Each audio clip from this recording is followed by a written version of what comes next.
Good morning! Today we're going to be building our first walls for our village.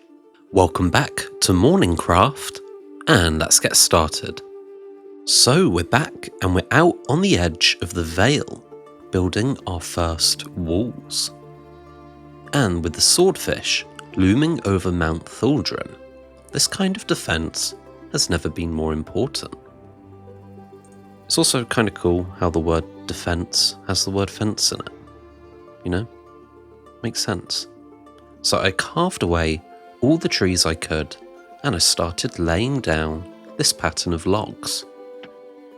If you've been with the series for a while, you may recognise that this is one of the earlier designs we used for walls when building the city of Mornington. Okay, story time. The crypt opened, and the Earl's adventurers woke up dazed, confused, and injured. The High Priest was nowhere to be seen. Those who remembered anything could recall only flashes of blue and black and a strong terror animating those contrasting colors. Whatever was released certainly wasn't the hope that the High Priest spoke of. Burn every ounce of fuel. We must reach Mornington as soon as possible. Our new king awaits his throne. While we have secured him below deck, I can feel the king's agitation. He can regain his strength at the cathedral as the sun shines on it.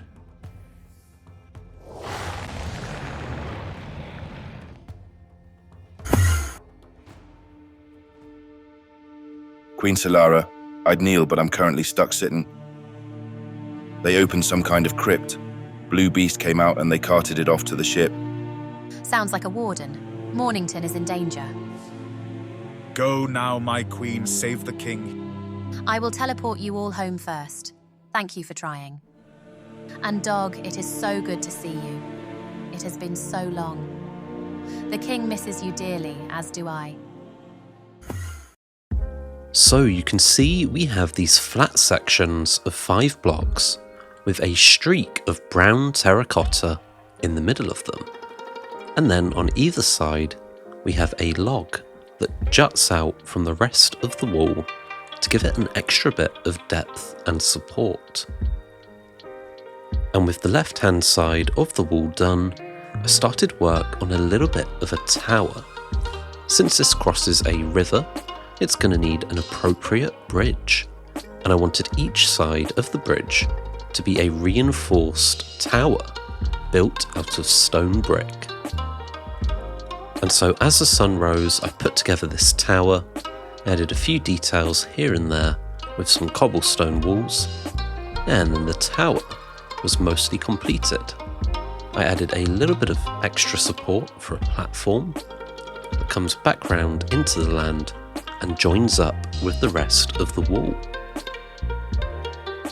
And with that done, I added some extra details to our wall, including these sort of cobble walls in the middle of the flat sections.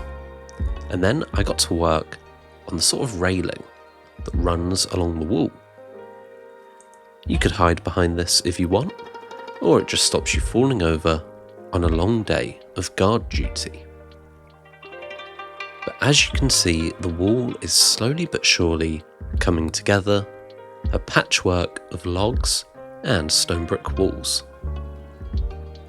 I then came back to the front of the wall and used spruce stairs to smooth them out and give them a nice pop of colour. And with the basic foundations of this left side complete, it was time to bridge the gap across the river.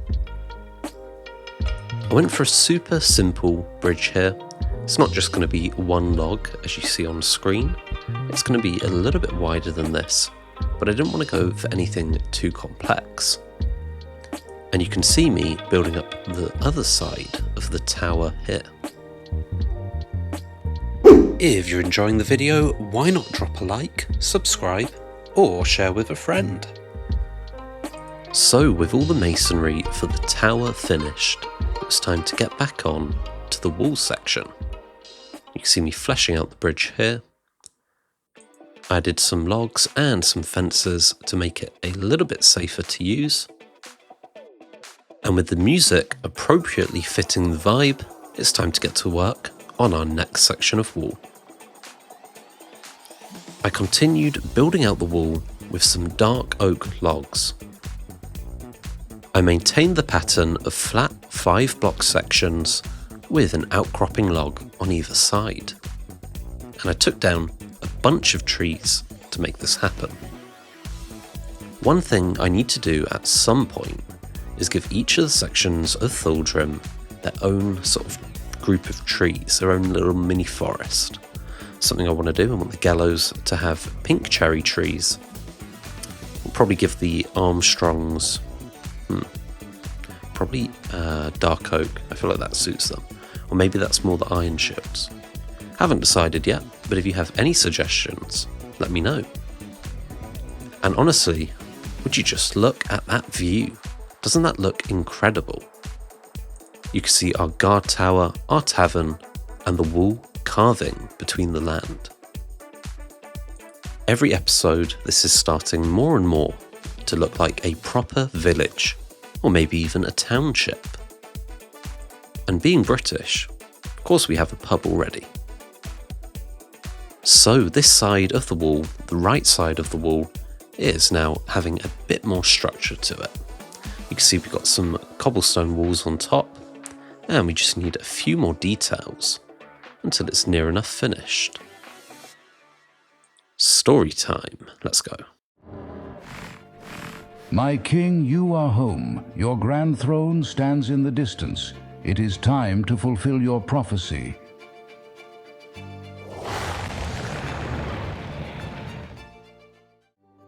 And here we have it. The wall is ready to protect us. And I added a ton of details with some banners, some lanterns, and a few extra stairs to hold up the bridge. An entire section of the valley is now safe from any raiders, and you can see our useless old wall that remains in front of our new one. But there we have it. Thuldrim is coming together with its huge guard towers, smoking chimneys, training camps, and now walls. But the most important element is the pub, which I think we're going to be calling Balconies. It's a simple but effective name. It's Wednesday, my dudes, so have a good one. Make it a good day. Whatever that means for you. You know, maybe you got stuff to get done. Maybe get that done. And if not, why not just have a bunch of fun? See you next time.